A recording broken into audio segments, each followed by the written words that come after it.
आगे देखिए laterite soil के बारे में और क्या बताया है। Laterite soils are widely cuts as bricks for use in house construction. अब इनके बारे में ये बताया गया है कि जो मकान बनाने के लिए लेटेराइट जो मिट्टी है उसका प्रयोग ईंट बनाने में किया जाता है। ईंट के लिए इसका इस्तेमाल किया जाता है जो कि कंस्ट्रक्शन एक्टिविटीज़ में काम आती है। These soils have mainly developed in the higher areas of the peninsular plateau. अब इस मिट्टी का जो कंसंट्रेशन है कहाँ देखने को मिलता है, मेनली कहाँ पर मिलती है मिट्टी, जो पेनिनसुलर प्लेट्यू है।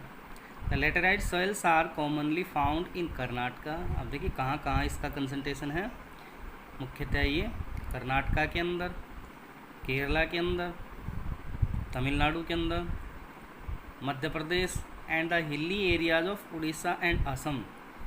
उड़ीसा और असम के जो पहाड़ी क्षेत्र हैं उन स्थानों पर इस प्रकार की मिट्टी या लेटेराइट सॉइल का कंसंट्रेशन देखने को मिलता है या इस प्रकार की मिट्टी पाई जाती है।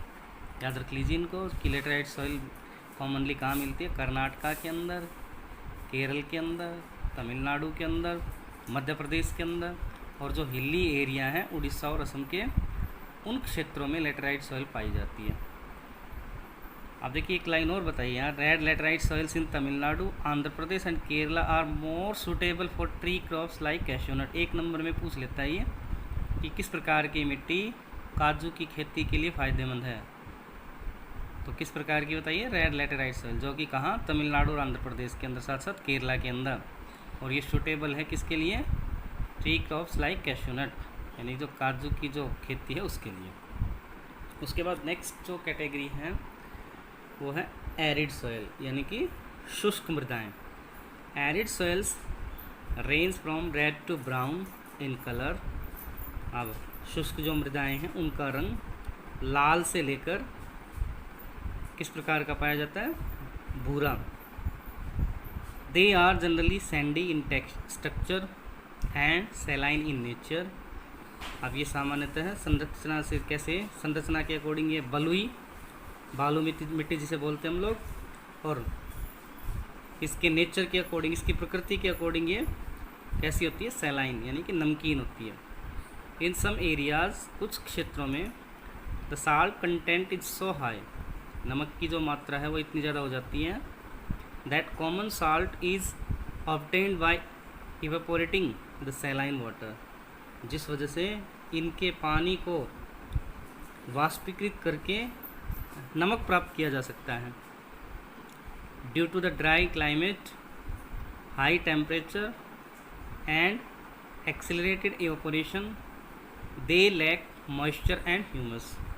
अब इसके बारे में बताया है कि जो शुष्क जलवायु है, ड्राई क्लाइमेट है, उच्च तापमान है और बड़ी तेज़ी से जो वाष्पीकरण हो रहा है, इसके कारण इस प्रकार की मृदाओं में नमी और ह्यूमस कम देखने को मिलते हैं।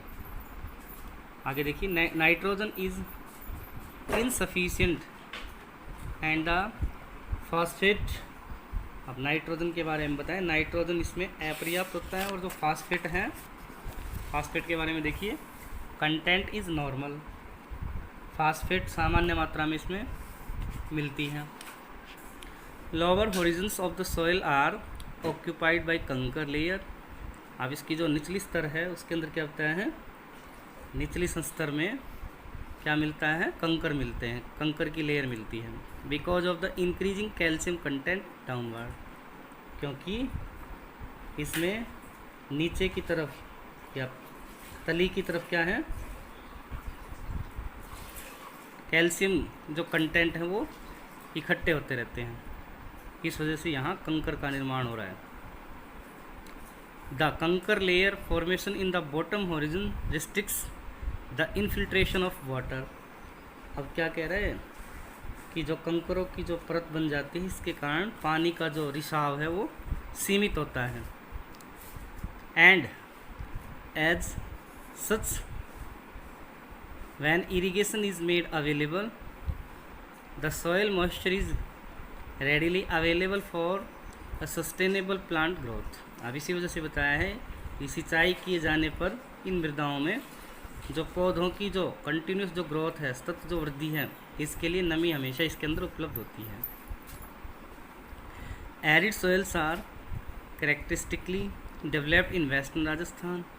अब ये मृदाएँ मुख्यतया जो एरिड जो एरिया हैं, खासकर शुष्क जो क्षेत्र हैं जैसे कि राजस्थान है, विच एग्जिबिट कैरेक्टरिस्टिक्स एरिड टोपोग्राफी। देखिए इसके बारे में बताया है कि विशिष्ट शुष्क स्थलाकृति वाले पश्चिमी राजस्थान में, वेस्टर्न राजस्थान के अंदर मुख्य रूप से ये मृदाएँ, ये मिट्टियाँ विकसित हुई हैं। These soils are poor and contains little humus and organic matter. ये मिट्टी क्या है, उपजाऊ नहीं है इस वजह से, क्योंकि इनके अंदर क्या है, ह्यूमस और जैव पदार्थ कम मात्रा में पाए जाते हैं। ऑर्गेनिक मैटर जो ह्यूमस है वो कम मात्रा में पाए जाते हैं। इस वजह से इस प्रकार की मिट्टी के अंदर जो उपजाऊपन की जो क्षमता है वो कम देखने को मिलती है या कम पाई जाती है। उसके बाद नेक्स्ट जो कैटेगरी है हमारी वो है सैलाइन सॉइल या लवणीय मृदाएँ। They are also known as usar soils. इस प्रकार की मिट्टियों को अन्य किस नाम से जाना गया है, ऊषर मृदाएँ भी कहते हैं इस प्रकार की मिट्टी को। Saline soils contain a larger proportion of sodium, potassium and magnesium. अब इस प्रकार की मिट्टी में या लवण मृदाओं में सोडियम, पोटेशियम और मैग्नीशियम का अनुपात कैसा होता है, हाई होता है। And thus they are fertile infertile and do not support any vegetation growth. इसी वजह से ये उपजाऊ नहीं होती और किसी प्रकार की वनस्पति इनके अंदर नहीं बढ़ती है। They have more salts largely because of dry climate and poor drainage. अब इस प्रकार की मिट्टियों में क्या है, नमक की मात्रा ज़्यादा होती है, नमकीन ज़्यादा होती हैं, क्योंकि इसका सबसे बड़ा कारण क्या है, शुष्क जो क्लाइमेट है और साथ साथ पुअर ड्रेनेज सिस्टम है। इस वजह से इसमें नमक की मात्रा बढ़ जाती है, यानी कि जो खराब अपवा और शुष्क जलवायु के कारण इसमें लवण की मात्रा बढ़ जाती है।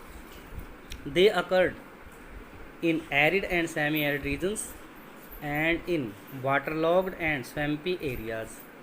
अब ये मृदाएँ शुष्क और अर्धशुष्क तथा जो वाटर लॉगिंग वाले, जल भ्रांत वाले यानी कि जलाक्रांत वाले क्षेत्र हैं जहाँ जल भरा रहता है, ऐसे क्षेत्रों के अंदर और साथ साथ कहाँ बताया है, स्वैम्पी एरियाज़ के अंदर, यानी कि जो अनूप क्षेत्र हैं, दलदली क्षेत्र हैं, उनके अंदर इस प्रकार की मिट्टी देखने को मिलती है। They lack in nitrogen and calcium. इस प्रकार की मिट्टी में नाइट्रोजन और कैल्शियम की कमी होती है। Saline soils are more wide spread in western Gujarat, deltas of the eastern coast and in Sundarban areas of west Bengal. अब इस प्रकार की मिट्टी के बारे में बताया गया है। इस प्रकार की मिट्टी का जो अधिकतर जो प्रसार है पश्चिमी गुजरात, पूर्वी तट के डेल्टाओं और पश्चिम बंगाल के जो सुंदरबन के जो क्षेत्र हैं उनके अंदर मिलता है। In the run of Kutch the south west monsoon brings salt particles and deposits there a crust. अब इसके बारे में बताया है कि जो मानसूनी जो बारिश है या कच्छ के रन में जो दक्षिण पश्चिमी मानसून के साथ नमक के कण आते हैं, जो एक पपड़ी के रूप में ऊपरी जो सतह है उस पर जमा हो जाते हैं, क्रस्ट के ऊपर जमा हो जाते हैं। Sea water intrusion in the deltas promote the occurrence of saline soils. अब इस वजह से क्या होता है, जो डेल्टाइक प्रदेश में समुद्र जल के भर जाने से जो लवण मृदाएँ हैं उनके विकास को बढ़ावा मिलता है। क्या बताया इसके बारे में, यानी कि खासकर जो एक तो डेल्टाइक जो प्रदेश हैं उन क्षेत्रों में समुद्र के जल के भर जाने की वजह से इस प्रकार की मिट्टियों के विकास के लिए आदर्श कंडीशन बनती हैं। Specially in areas of green revolution the fertile alluvial soils are becoming saline. अब इसके विषय में बताया है, खासकर जो ग्रीन रेवोल्यूशन वाली जो एक्टिविटीज़ थी उस वजह से भी अधिकांश जो मिट्टी है वो नमकीन मिट्टी के अंदर बदलती जा रही है, क्योंकि इसके अंदर ज़्यादा सिंचाई की जरूरत पड़ती है।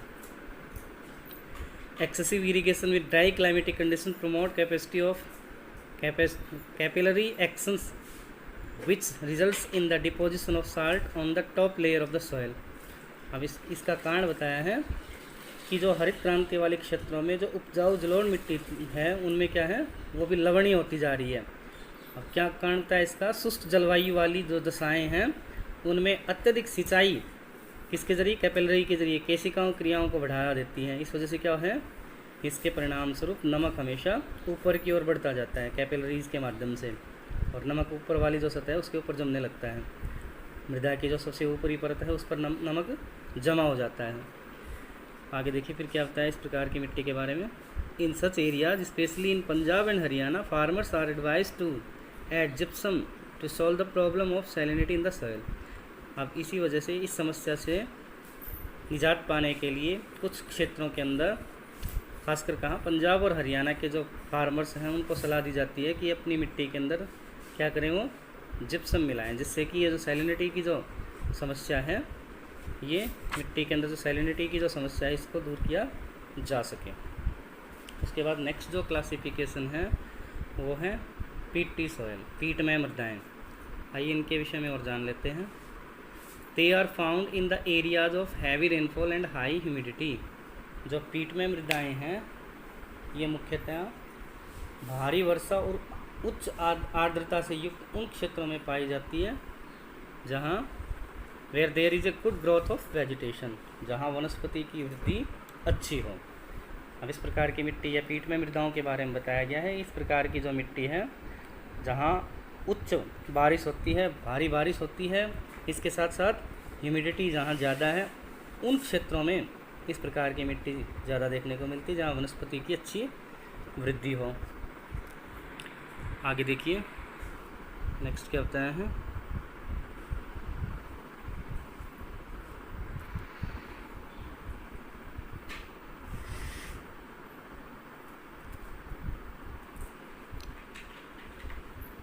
Thus, large quantity of dead organic matter accumulates in these areas, and this gives a rich humus and organic content to the soil. अब इसी वजह से बताया है कि इन क्षेत्रों में जो डेड यानी कि जो मृत जीव पदार्थ हैं उनकी मात्रा बढ़ जाती है और वो इकट्ठे हो जाते हैं इन क्षेत्रों के अंदर।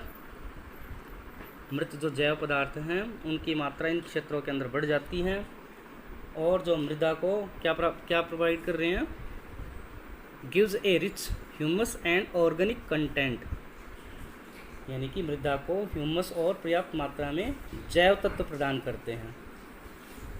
ये क्या है, इस प्रकार की मिट्टी के लिए फ़ायदेमंद है। Organic matter in these soils में go even up to 40 to 50%। अब इनके विषय में बताया है इस प्रकार की मृदाओं में जैव पदार्थों की मात्रा 40 से 50% तक होती है। यानी कि जो ऑर्गेनिक मैटर हैं उनकी जो मात्रा है वो कितनी बताइए, 40 to 50%। आगे देखिए क्या होता है। These soils are normally heavy and black in colour. अब इस प्रकार की मिट्टियों के बारे में बताया है। ये जो मृदाएँ हैं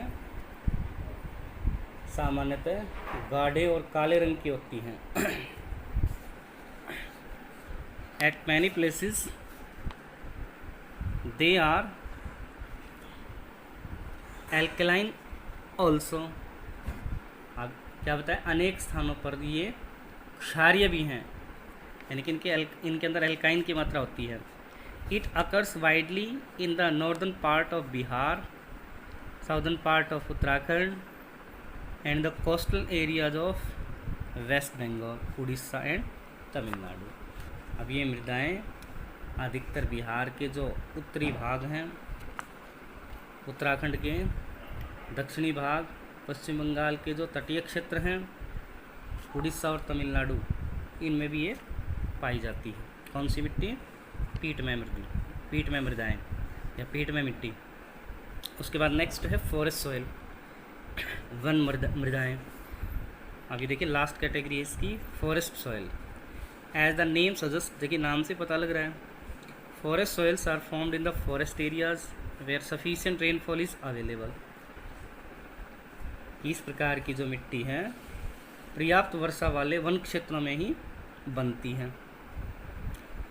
the soils vary in structure and texture depending on the mountain environment where they are formed। अब इस प्रकार की मिट्टी के बारे में बताया गया है। इन मृदाओं का निर्माण पर्वतीय पर्यावरण से ही होता है। और साथ साथ क्या बताया है, the soil very in structure and texture. अब इस प्रकार की जो मिट्टी है उनके स्ट्रक्चर और टेक्सचर के अंदर भी क्या है, अंतर देखने को मिलता है। Depending on the mountain environment, जो किसके ऊपर निर्भर है, उस माउंटेनियस रीजन के अंदर जो एनवायरनमेंट है उसके ऊपर। Where they are form, they are loamy and silty on the valley sides and coarse grain in the upper slopes. अब इसके बारे में बताया है कि ये जो मिट्टी है घाटियों में तो ये दोमट की नेचर की होती है, जबकि ऊपरी ढालों में ये मोटे कणों वाली होती हैं, कोर्स ग्रेन्ड होती हैं।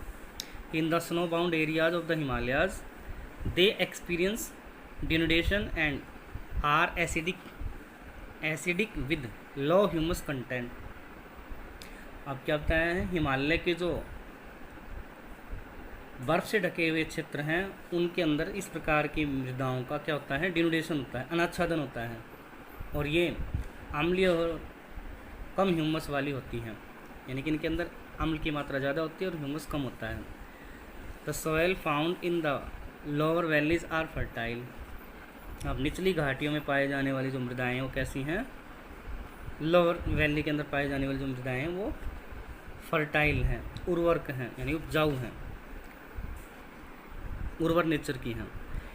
It is evident from the foregoing discussions that soils, their texture, quality and nature are vital for the germination and growth of plant and vegetation including crops।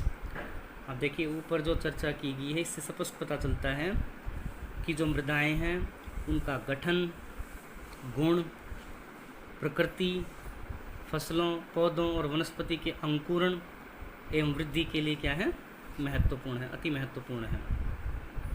Like any other organism, देखिए soils are living system, मृदाएँ कैसी हैं, जीवित तंत्र होती हैं। Like any other organism they too develop and decay, get degraded, respond to proper treatment if administered in time. अब इसके विषय में बताया है, किसी भी अन्य प्राणी की तरह यह विकसित भी होती हैं, इनका क्षय भी होता है तथा ये निम्नीकृत भी होती हैं। These have serious repercussion on other components of the system of which they themselves are important part. अब इसके बारे में बताया है, यदि उनका सही समय पर उपचार किया जाए तो उनमें सुधार भी होता है और मृदाएं उस तंत्र के अन्य घटकों पर गहरा प्रभाव डालती हैं जिसका वे स्वयं एक क्या है, पार्ट हैं, उस तंत्र को भी क्या करती हैं कि महत्वपूर्ण उसके ऊपर असर डालती है। तो इस तरीके से हमने जो सॉइल्स का जो क्लासिफिकेशन था वो जाना। अब उसके बाद बारी आती है सॉइल डिग्रेडेशन। आइए जानते हैं कि सॉइल डिग्रेडेशन क्या है, मृदा का अवनमन या अवकर्षण क्या है, मिट्टी की क्वालिटी के अंदर गिरावट आना ही क्या कहलाता है, सॉइल डिग्रेडेशन। आइए देखते हैं। इन ए ब्रॉड सेंस, मोटे तौर पर soil degradation can be defined as, किस तरीके से इसको डिफाइन किया जा सकता है, the decline in soil fertility, यानी कि मिट्टी की उर्वरता के अंदर गिरावट आ जाना, उसके उपजाऊपन के अंदर गिरावट आ जाना क्या कहलाता है, सॉइल डिग्रेडेशन। आगे देखिए, when the nutritional status declines and depth of the soil goes down due to the erosion and misuse। अब क्या बताया है, इसमें क्या होता है, मिट्टी का जो पोषण स्तर है वो गिर जाता है तथा अपर्दन और इसके मिसयूज, दुरुपयोग के कारण मृदा की जो गहराई है वो कैसी हो जाती है, कम हो जाती है। Soil degradation is the main factor leading to the depletion या depleting soil resource base in India.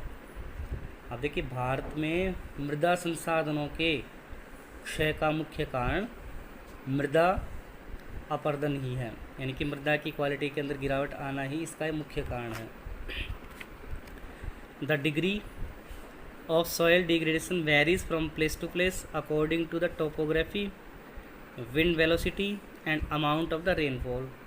Soil degradation के बाद अब हम सॉयल इरोजन के बारे में जानते हैं कि सॉयल इरोजन क्या है। The destruction of the soil cover is described as soil erosion. मृदा के आवरण का विनाश ही क्या कहलाता है? मृदा अपरदन कहलाता है। The soil forming processes and the erosional processes of running water and wind go on simultaneously. देखिए इसमें क्या बताया है, बहते जल और पवनों की जो अपरदनात्मक जो प्रक्रियाएं हैं तथा मृदा निर्माणकारी जो प्रक्रियाएं हैं, मिट्टी का निर्माण और मिट्टी का जो कटाव है, वो क्या है, दोनों प्रक्रियाएं साथ साथ घटित हो रही हैं। But generally there is a balance between these two processes. किंतु सामान्यतः इन दोनों प्रक्रियाओं में क्या है, एक संतुलन बना रहता है। मिट्टी के निर्माण में और मिट्टी के कटाव के अंदर जो एक बैलेंस देखने को मिलता है। The rate of removal of fine particles from the surface is the same as the rate of addition of a particles to the soil layer. अब ये कह रहा है कि धरातल से सूक्ष्म कणों के हटने की दर वही होती है जो कि मिट्टी की परत में कणों के जुड़ने की, यानी कि नई मिट्टी के बनने की जो दर है वही है जो पुरानी मिट्टी के कटने की। तो इस तरीके से आगे देखिए, इस तरीके से क्या है, एक बैलेंस बना हुआ है। Sometimes such a balance is disturb by natural और ह्यूमन फैक्टर। कई बार क्या होता है, प्राकृतिक अथवा मानवीय कारकों की वजह से ये जो बैलेंस है, ये जो संतुलन है, इसको डिस्टर्ब कर दिया जाता है, इसको बिगाड़ दिया जाता है या बिगड़ जाता है ये, leading to a greater rate of removal of soil. और इसका परिणाम क्या निकलता है, इस वजह से मृदा के अपरदन की जो दर है वो बढ़ जाती है। Human activities too are responsible for soil erosion to a great extent. यानी कि जो मानवीय क्रियाएं हैं, मानवीय गतिविधियां हैं, वो भी मृदा अपरदन के लिए काफ़ी हद तक जिम्मेदार हैं, उत्तरदायी हैं। As the human population increase, जैसे जैसे मनुष्य की जो जनसंख्या है वो बढ़ती जा रही है, the demand on the land also increases. जो मांग है किसकी, लैंड की, वो भी बढ़ती जा रही है। Forest and other natural vegetation is removed. इस वजह से जो जंगल हैं और अदर जो नेचुरल वेजिटेशन है, प्राकृतिक वनस्पति, उसको रिमूव किया जा रहा है। फॉर ह्यूमन सेटलमेंट, किसके लिए, मनुष्य के आवास के लिए। फॉर कल्टीवेशन के लिए। फॉर ग्रेजिंग एनिमल्स, जानवरों को चराने के लिए। And for various other needs, और अन्य प्रकार की ज़रूरतों को पूरा करने के लिए।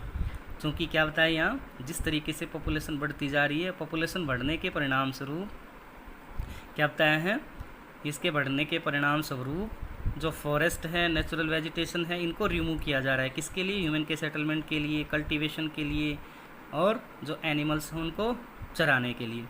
इसके अलावा बहुत सारी अन्य जो ज़रूरतें उनको पूरा करने के लिए। Wind and water are powerful agent of soil erosion. अब देखिए, मृदा के इरोजन के लिए जो हवा है और पानी है उसको सबसे ताकतवर कारक माना गया है। यानी कि सॉइल इरोजन में विंड और जो वाटर हैं सबसे ज़्यादा पावरफुल क्या है, एजेंट है। Because of their ability to remove soil and transport it. क्योंकि इनके अंदर क्षमता है जो मिट्टी है उसको, उसकी जो अपर लेयर उसको रिमूव करने की। इस वजह से wind and water are powerful agents of soil erosion because of their ability to remove soil and transport it. मिट्टी को हटाने और उसका परिवहन कर सकने के गुण के कारण पवन और जो जल है, यानी कि हवा और जो पानी है, उनको क्या बताया गया है, दो पावरफुल एजेंट माना गया है, दो महत्वपूर्ण घटक माना गया है। किसके लिए, मृदा अपरदन के लिए। यानी कि मृदा अपरदन के दो महत्वपूर्ण कारक कौन कौन से हैं, वायु और जल। क्योंकि इनके अंदर एक गुण है, क्या गुण है, क्योंकि ये मिट्टी को हटा सकते हैं और उसको बहा के ले जा सकते हैं। इस वजह से ये दो महत्वपूर्ण कारक बनते हैं किसमें, सॉइल इरोजन में। Wind erosion is significant in arid and semi arid regions. अब जो शुष्क और अर्ध शुष्क जो क्षेत्र हैं उनमें कौन सा इरोजन, विंड इरोजन महत्वपूर्ण होता है। In regions with heavy rainfall and steep slopes erosion by running water is more significant. जबकि भारी वर्षा और खड़ी जो ढाल वाले जो प्रदेश हैं उनमें बहते जल द्वारा किया गया अपरदन महत्वपूर्ण होता है। शुष्क क्षेत्रों में तो क्या होता है, वायु। जबकि जो हैवी रेनफॉल वाले एरिया हैं उनके अंदर जो वाटर हैं, ये दो क्या बताए हैं, पावरफुल एजेंट बताए हैं किसके लिए, सॉइल की इरोजन के लिए। Water erosion which is more serious and occurs extensively in different parts of India. अब देखिए जल जो अपर्दन है ये ज़्यादा क्या है, गंभीर है, क्योंकि ये भारत के बहुत एक्सटेंसिव लेवल पर क्या है, ये इरोजन कर रहा है, बड़े स्तर पर भारत के अंदर क्या कर रहा है, ये मिट्टी का कटाव कर रहा है। Takes place mainly in the form of sheet and gully erosion, और मुख्यतः ये क्या बताया है, दो रूपों में जल क्या कर रहा है, मिट्टी का कटाव कर रहा है। एक तो कौन सी बताई है, सीट इरोजन, और दूसरी कौन सी बताई है, गली इरोजन, यानी कि परत का अपर्दन और अवनाली का अपर्दन, नाली बनाकर इसका मिट्टी का कटाव कर देना। Sheet erosion takes place on level lands after a heavy shower and the soil removal is not easily noticeable. अब क्या बताया है, जो परत अपर्दन है समतल भूमि पर जो मूसलाधार बारिश होती है उसके बाद होता है, और इसमें क्या होता है, मृदा का हटना आसानी से दिखाई भी नहीं देता। ऊपर की जो लेयर उसको पानी अपने साथ बहा ले जाता है, इस वजह से वो दिखता भी नहीं है। But it is harmful since it removes the फाइनर and more fertile top soil. किंतु इसमें जो मिट्टी की जो सूक्ष्म पतली और अधिक उपजाऊ जो ऊपरी परत है वो हट जाती है, किसके अंदर, जो सीट इरोजन है इसके अंदर। जबकि गली इरोजन क्या है, गली erosion is common on steep slopes. जो गली अपर्दन है, अवनाली का अपर्दन है, सामान्यतः कहाँ होता है, जो तीव्र ढाल वाले क्षेत्र हैं उनके अंदर, स्टीप स्लॉप्स के अंदर। गलीज डीपन विद रेनफॉल, ये गलियाँ जो हैं, नालियाँ जो हैं चौड़ी होती जाती हैं रेनफॉल के साथ। Cut the agricultural land into small fragments and make them unfit for cultivation. अब ये क्या करती हैं, वर्षा से जो गहरी हुई अवनालिकाएँ जो कृषि योग्य भूमियों को छोटे छोटे टुकड़ों में बांट देती हैं, जिससे कि कृषि के लिए वो अनुपयुक्त हो जाती है वो मिट्टी। Region with a large number of deep gullies और ravine is called a badland topography. अब ध्यान दीजिए, बैडलैंड टोपोग्राफी किसे कहा गया है, जिस क्षेत्र में जो अवनालिकाएँ हैं या जो बीहड़ अधिक होते हैं उस क्षेत्र के अंदर क्या होता है, जो बैडलैंड है या उत्खात भूमि है, उत्खात भूमि स्थलाकृति उसको कहा गया है। यानी कि जिस क्षेत्र में गलियाँ ज़्यादा हैं, अवनालिका ज़्यादा हैं और बीहड़ अधिक होते हैं, ऐसे क्षेत्रों में क्या है, ऐसे क्षेत्रों की मिट्टी को बैडलैंड टोपोग्राफी कहा गया है।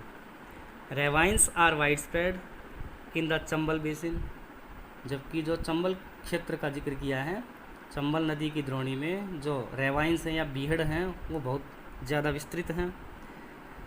Besides this they are also found in Tamil Nadu and West Bengal. इसके अलावा तमिलनाडु और वेस्ट बंगाल में भी ये काफ़ी मात्रा में पाए जाते हैं, काफ़ी अधिक पाए जाते हैं ravines. The country is losing about 8,000 hectares of land to ravine every year. अब देश की लगभग 8,000 हेक्टेयर भूमि प्रतिवर्ष बीहड़ के अंदर परिवर्तित होती जा रही है। What types are prone to gully erosion. अब किस तरह के क्षेत्रों में अवनालिका अपर्दन संभव है।